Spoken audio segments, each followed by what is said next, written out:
Hello అండి, నమస్తే. Welcome back to my channel సౌజీ మీ ఇంట్లో ఒక్కరు. ఎలా ఉన్నారు అందరూ బాగుండాలని మనస్ఫూర్తిగా అయితే కోరుకుంటున్నానండి. ఇక్కడ చూడండి, ఇదైతే మా వాకిటి ముందు ఉంటుందండి గన్నేరు చెట్టు. చాలా పెద్ద చెట్టు. చాలా వ్లాగ్లో మీకు చూపించాను. చూసారు కదా, పూలు అయితే చాలా ఉన్నాయన్నమాట. గుత్తులు ఉన్నాయి. మా వీధిలో ఉన్న వాళ్ళు చాలా మంది పూజకైతే ఈ పూలు యూజ్ చేస్తూ ఉంటారు. గులాబీ చామంతి పూలతో పాటు వీటిని కూడా పెడుతూ ఉంటారనమాట. ఈ వర్షాలకి బాగా కలర్ఫుల్గా ఉన్నాయి గుత్తులు అని చెప్పేసి ఒక 2 మండలు అయితే సిజర్తో కట్ చేసి తీసుకొచ్చారండి. మనం చేత్తో తెంపితే తెగవన్నమాట, అంటే నేను నీట్గా ఉండదు.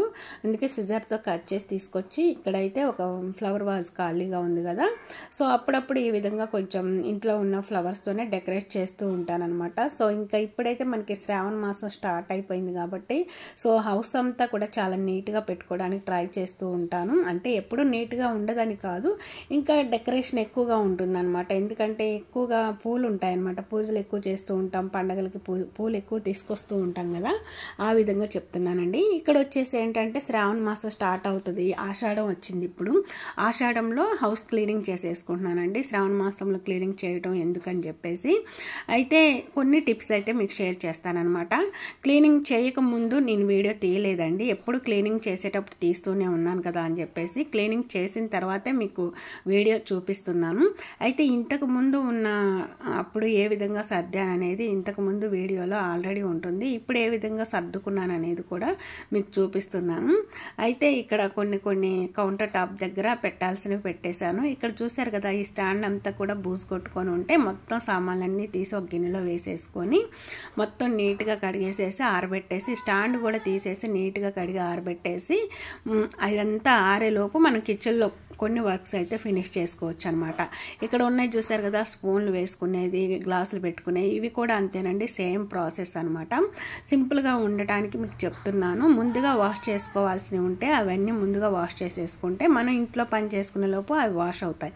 ఇక్కడ చూసారు కదా, ఇవి బూస్ట్కి వచ్చిన డబ్బాలు ఇంతకుముందు వీడియోలో షేర్ చేశాను. వీటిల్లోనే నేను గ్రాసరీ వేస్తానమాట. అయితే ఇప్పుడు ఇక్కడ 3 పెట్టాను కదా, ఇక్కడ పెట్టిన ప్లేస్లోనే ఒక ఫ్రంట్కి 5 బ్యాక్కి 5 పెట్టాను అనమాట.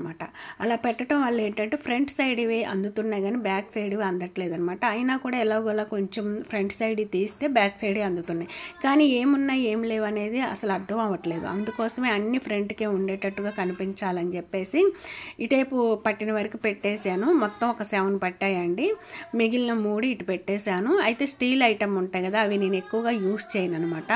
ఆ వాడనివన్నీ కూడా బ్యాక్ సైడ్ పెట్టేశాను. అంటే గిన్నెలు, క్యాన్లు, పెద్ద బేషన్లు ఉంటాయి కదా, తాంబాలాలు, గిన్నెలు అనివన్నీ బ్యాక్ సైడ్ పెట్టేశాను. ఇక్కడ చూసారుగా, ఇవి చిన్న బాక్సులు అనమాట. ఏదైనా కారపొడి, ఏదైనా కొంచెం కర్రీ కానీ ఏదైనా మిగిలింది అనుకోండి, అంటే పొడులు ఉంటాయి కదా, అవి వేసుకోవడానికి మళ్ళీ వెతుక్కోవాల్సి వస్తుందని చెప్పి ఆ డబ్బాలు పడేనండి. నెక్స్ట్ స్నాక్స్ డబ్బాలు అనమాట. ఇవి మా పిల్లలు స్కూల్ నుంచి వచ్చారు, అక్కడ పెట్టేశారు. నెక్స్ట్ గ్రాసరీ ఐటమ్ అండి ఇదైతే. నెక్స్ట్ ఇక్కడ గిన్నెలు ఇవన్నీ కూడా యథావిధిగా పెట్టేసేసుకున్నాను.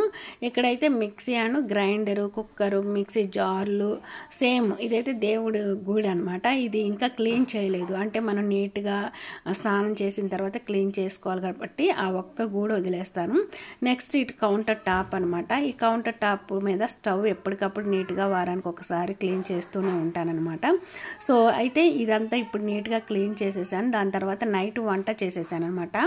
చూశారు కదండి, కిచెన్లో ఇక్కడ సింక్లో గిన్నెలన్నీ కూడా నైట్ డిన్నర్ చేసిన తర్వాత ఉన్నాయన్నమాట.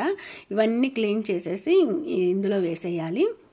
అలాగే పైన అంతా కూడా చూపిస్తున్నాను. చూశారు కదండి, ఇదంతా కూడా ఈ విధంగా నీట్గా సర్దేశాను. ఈ డబ్బాలలో స్నాక్స్ పెట్టేసుకుంటాను. నాకు ఏవైతే రోజు అవసరం అవుతాయో అవి నాకు అందుబాటులో ఉండేటట్టుగా పెట్టుకుంటానండి. కింద కూడా ర్యాక్లో చూడండి, ఈ డబ్బాలన్నీ కూడా స్టీల్, ఇవి నేను యూజ్ చేయను ప్రతిరోజు. బట్ ఏంటంటే నేను అవసరానికి తగ్గట్టు అవసరం అనుకుంటే తీస్తానన్నమాట. అప్పటి వరకు నాకు అవసరం లేదు కాబట్టి వాటిని నీట్గా తుడిచేసి, అంటే ఏదైనా డస్ట్ పెరిగిపోయి ఉంటే పొడి క్లాత్, తడి క్లాత్ పెట్టి తుడిచేసి సర్దేస్తానండి ఆరిన తర్వాత. ఒకవేళ బాగా జిడ్డుగా ఉంటే జిడ్డుగా ఉన్న వాటిని కడిగేయడానికి వేసేస్తూ ఉంటాను అనమాట. గ్రాసరీ ఐటమ్స్ చిన్న డబ్బాలు ఇటు సైడ్ పెట్టేసేసుకున్నాను, చిన్న గిన్నెలు ఇటు సైడ్ పెట్టేసేసుకున్నానండి. సో ఇంకొచ్చేసి మార్నింగ్ రొటీన్ అనమాట. మార్నింగ్ రొటీన్ వ్లాగ్లోకి వచ్చేసి చపాతీ అనమాట.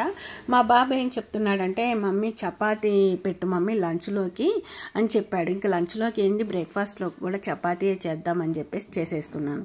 అయితే ఎందుకు వాడికి డౌట్ వచ్చిందంటే, వాళ్ళ ఫ్రెండ్స్ అంట ఇడ్లీ, బోండా, చపాతీ, పూరి ఇట్లాంటివి లంచ్లోకి కూడా తీసుకొచ్చుకుంటున్నారంట. వాళ్ళ పేరెంట్స్ పెడుతున్నారు, నువ్వెందుకు పెట్టవు మమ్మీ అని అడిగాడు. అయితే మార్నింగ్ బ్రేక్ఫాస్ట్ ఏదైతే చేస్తున్నారో వాళ్ళు అదే లంచ్లోకి కూడా పెడుతున్నారు. లంచ్ చేసే టైం లేక, అంటే వంట చేసే టైం లేని వాళ్ళు అలా చేస్తున్నారు అనమాట. సో నాకేంటంటే బ్రేక్ఫాస్ట్ మనం ఏంటంటే జస్ట్ ఒక స్నాక్ లాగా తీసుకుంటాం కానీ ఏదో ఎక్కువగా హెవీగా తీసుకోం కదా. అయితే సరేలే మరి వాళ్ళకి ఫుడ్ తిన్నట్టుగా అయితే ఉండదు, కడుపేం నిండుతుంది అని చెప్పేసి నేను అదైతే పెట్టను. కానీ ఒక్కసారే కదా, ప్రతిరోజు పెట్టం కదా, వాళ్ళ ఆశను ఎందుకు అడియాస్ చేయాలని చెప్పేసి సరేలే అని చెప్పేసి ఈరోజు బ్రేక్ఫాస్ట్లోకి అలాగే లంచ్లోకి అని చెప్పేసి ఈ విధంగా చపాతీ చేద్దామని చెప్పేసి గోధుమ పిండి అయితే తీసుకున్నాను. గోధుమ పిండి కలిపేటప్పుడు చపాతీలు స్మూత్గా రావాలంటే కొంచెం గోరువెచ్చగా చేసిన పాలు వేసుకొని, సాల్ట్ వేసేసుకొని, తగినంత వాటర్ వేసేసుకొని మిక్సింగ్ చేస్తూ ఉండాలండి. అయితే తడి కలిసే వరకు మిక్సింగ్ చేస్తూ ఉండాలి. బాగా పొడిగా ఉన్నప్పుడు ఆయిల్ వేయకూడదండి. తడిగా ఉన్నంత వరకు కలిపిన తర్వాత ఆయిల్ వేసేసి లాస్ట్లో మిక్సింగ్ చేసేసుకొని ముద్దలాగా చేసేసి మినిమం ఒక 15 మినిట్స్ పక్కన పెట్టేసేసుకోండి. అంటే ఈ లోపు వేరే వర్క్ ఉంటుంది కంపల్సరీగా, ఆ వర్క్ చేసుకోవడానికి మనకి ఎట్లేదన్నా 15 to 30 మినిట్స్ అయితే పడుతుంది కదా. సో ఈ లోపు నేనైతే ఆలు కట్ చేసేసి కుక్కర్లో అయితే పెట్టేశాను. ఆలు కర్రీ కూడా చేద్దాము అని చెప్పేసి ఎగ్ కర్రీ చేద్దాం అనుకున్నాను. సో ఇంకా మా వాడన్నాడు, ఆలు కర్రీ చేయి మమ్మీ, ఆలు కర్రీ తీసుకొచ్చుకున్నాను మా ఫ్రెండ్స్ అని. అంటే వాళ్ళకి ఆనందం అనమాట, ఈరోజు నేను తీసుకొచ్చుకున్నాను అని చెప్పేసి. సో వాళ్ళకి స్పైసీగా ఉండాలి అని చెప్పారు ముందుగానే. మా పాప కారం ఎక్కువగా ఉంటే ఏది తిందండి, కానీ ఈరోజు ఎందుకో తను మాత్రం అసలు తిందనమాట. అయితే నేను కొంచెం మోడల్గా చేద్దామని చెప్పేసి చేస్తున్నాను. కొంచెం పొంగుతుంది బాగా. అలాగే మా బాబు అడిగాడు, మమ్మీ హార్ట్ షేప్ వచ్చేటట్టు చేయి మమ్మీ అని చెప్పాడు. కానీ ఎంత ట్రై చేసినా నాకైతే రాలేదండి. సో ఇంకా సమోసా ఆకారంలో పెట్టి ట్రై చేసినా కూడా ఇక్కడ ఒక నెట్ ఉంటుంది చూసారా, ఫిషెస్ పట్టడానికి, అలా ఆ షేప్ వచ్చిందనమాట. సో మొత్తానికి అయితే చపాతీలన్నీ కూడా ఈ విధంగా అయితే తయారు చేసి పక్కన పెట్టేసేసుకున్నానండి. ఇక్కడ చూశారు కదండి, ఈ విధంగా తయారు చేసి పెట్టుకున్న వాటిని ఆల్రెడీ ప్యాన్ ముందుగానే పెట్టుకున్నానండి. అయితే దోశలకు వేసే ప్యాన్ వేరు, చపాతీలు కాల్చే ప్యాన్ వేరండి. దీంట్లో నేను ఆమ్లెట్ కూడా వేస్తాను, అందుకోసమే వాష్ చేశానండి. అయితే నీట్గా ముందుగానే వాష్ చేసి పెట్టేశాను, అందుకే ఆయిల్ కొంచెం ముందుగానే అప్లై చేశాను అనమాట. అయితే ఆయిల్గా ఉందనుకోండి, అప్లై చేయకపోయినా ఏం కాదు, బాగా ఆరిపోయి ఉందని ఆయిల్ అప్లై చేశాను. ఈ విధంగా బాగా ప్యాన్ వేడెక్కుతున్నప్పుడు మనం చపాతీ వేస్తే ఇలా బాగా పొంగుతుందండి. మనం పైన కూడా బ్రష్తో లైట్గా ఆయిల్ అప్లై చేసేసి రివర్స్ చేసేసుకోవాలండి. ఈ విధంగా 1 by 1 అన్నీ కూడా మనం కాల్ చేసేసుకోవడమే. అయితే నేను ఓన్లీ చపాతీల దగ్గరే లేననమాట, మా పిల్లలకి కావాల్సినవన్నీ చూసుకుంటూ ఒక పక్క వాళ్ళని అన్నీ కూడా, అంటే వాళ్ళ పనులు వాళ్ళు చేసుకుంటారు, బట్ ఏంటంటే వెంటనే చేసుకోలేరు, కొంచెం చిన్నపిల్లలు అనమాట, గద్దిస్తూ ఉండాలి. అంటే తొందరగా కానివ్వండి, బ్రష్ చేయండి, లేవండి, బట్టలు వేసుకోండి, స్నానం చేయండి, ఇలా అన్నీ కూడా చెప్తూ ఉండాలి. సో వాళ్ళని చూసుకుంటూ నేను ఇవన్నీ కూడా చేస్తూ ఉన్నాను. ఒక పక్క ఆల్రెడీ ఆలు అయితే నేను బాయిల్ చేసి పక్కన పెట్టుకున్నాను. ఈ చపాతీలు తయారు చేయడం అయిపోగానే ఆలు కర్రీ కూడా ప్రిపేర్ చేసేస్తానండి. సో నేను ప్రిపేర్ చేసే ఆలు కర్రీ చపాతీలోకి అయినప్పటికీ రైస్లోకి కూడా చాలా బాగుంటుందండి.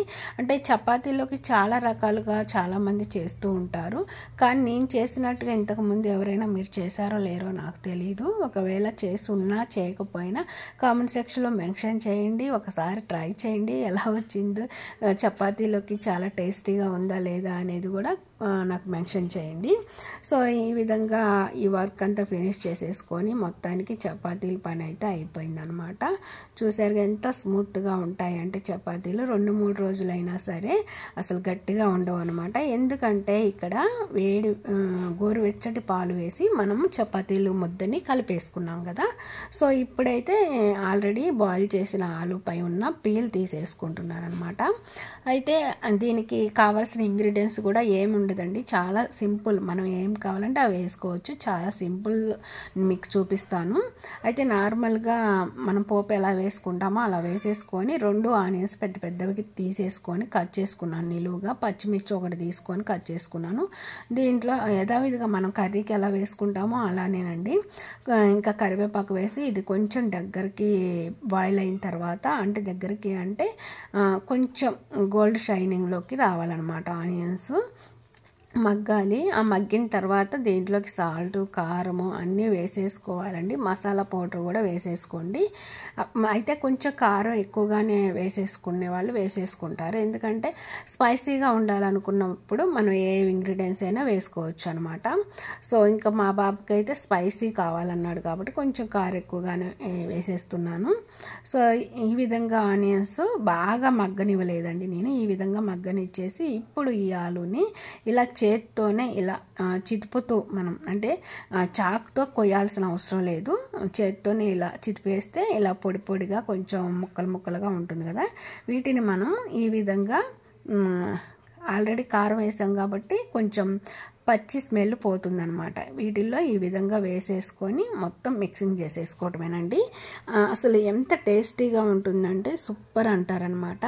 సో ఇంకా ఈ కర్రీని మనము చపాతీలోకి ఏ విధంగా తినాలి ఏంటి అనేది కూడా మీకు చూపిస్తాను. నేను లంచ్ బాక్స్లోకి ఎలా పెట్టాను ఏంటి ఇది అనేది కూడా మీకు చూపిస్తానండి. సో మా పిల్లలకి బ్రేక్ఫాస్ట్కి కూడా ఇదే కాబట్టి చపాతీలు ప్లేట్లలో పెట్టేసి కొంచెం కర్రీ వేసేసి ఇచ్చేసాను. టేస్ట్ అయితే సూపర్గా ఉందని చెప్పేశారనమాట ఆల్రెడీ. సో అంటే ఇప్పుడే కదా నేను పెట్టేది, మీరు టేస్ట్ బాగుందని ఎలా చెప్పారని అనుకుంటారేమో. నేను చెప్పేది వాయిస్ ఓవర్ అనమాట. సో వాళ్ళు ఆల్రెడీ తినేసిన తర్వాత నాకు టేస్ట్ బాగుందని చెప్పారు. సో ఇప్పుడైతే నేను వాళ్ళకి లంచ్ బాక్స్ అయితే ప్రిపేర్ చేయాలనుకుంటున్నాను కాబట్టి ఇంకా ఒక ప్లేట్లోకి చపాతీ పెట్టేసుకొని ఆలు కర్రీని మధ్యలో వేసేసాను. అయితే మా బాబు కొంచెం ఎక్కువై మమ్మీ ఎక్కువై అని చెప్తున్నాడు. సరే అని ఎక్కువగా వేసేసి ఈ విధంగా చపాతీ మొత్తానికి కూడా బాగా పూసేసి దగ్గరికి ఫోల్డింగ్ చేసేసి ఇలా మడిచేసేసి ఇలా పీసెస్ కట్ చేయాలి. ఇది మా పాపకి అనమాట, ఎందుకంటే మా బాబుకి ఎక్కువ వేయాలి, మా పాపకి కొంచెం తక్కువ వేయాలన్నమాట, ఎందుకంటే తను స్పైసీ తక్కువగా తింటుంది. సో ఆల్రెడీ మా బాబుకి కలిపి పెట్టేశాను. అయితే ఒకటి పెట్టన్నాడు కానీ ఒకటి సరిపోదని చెప్పేసి మళ్ళీ ఇంకొకటి కట్ చేసి పెట్టేశాను, ఇలా 3 పీసెస్. సో వాళ్ళ లంచ్ అయితే ఇదనమాట. ఆల్రెడీ స్నాక్స్ అయితే పెట్టేశాను, మార్నింగ్ స్నాక్స్ ఈవినింగ్ స్నాక్స్ సపరేట్గా ఉంటాయి అన్నమాట. చూసారుగా ఫ్రెండ్స్, సింపుల్గా మా పిల్లలకి ఈరోజు లంచ్ బాక్స్లోకి ఏం ప్రిపేర్ చేశాను, ఏ విధంగా లంచ్ బాక్స్ పెట్టాను అనేది. అయితే వంట బ్రేక్ఫాస్ట్ 2 చేయలేని వాళ్ళు ఈ విధంగా మార్నింగ్ బ్రేక్ఫాస్ట్ లంచ్కి కూడా సెట్ అయ్యేటట్టు చేసుకోవచ్చు అనమాట. అదేవిధంగా ఇప్పుడు పండగల సీజన్ కాబట్టి హెవీ వర్క్ లేకోకుండా సింపుల్గా హౌస్ క్లీనింగ్ చేసుకోవడం కోసం, ముఖ్యంగా కిచెన్లో మనం ఏ విధంగా సామాన్లు క్లీనింగ్ చేసుకోవాలి, ఏ విధంగా సర్దుకోవాలి అనేది ఒక స్మాల్ టిప్స్ అయితే మీకు షేర్ చేశాను అనమాట. సో ఫస్ట్ టైం మన ఛానల్ ఎవరైనా కొత్త వాళ్ళు చూస్తున్నట్లయితే సబ్స్క్రైబ్ చేసుకొని పక్కనే ఉన్న బెల్ ఐకాన్లో ఆల్ బటన్ యాక్టివేట్ చేసుకోండి. నేను వీడియోస్ అప్లోడ్ చేయగానే ప్రతి నోటిఫికేషన్ రూపంలో మీ ముందుకైతే వస్తుంది. ఇంకొక మంచి యూస్ఫుల్ ఇంట్రెస్టింగ్ వీడియోతో మీ ముందుకు వచ్చేస్తాను. Thanks for watching. Bye bye.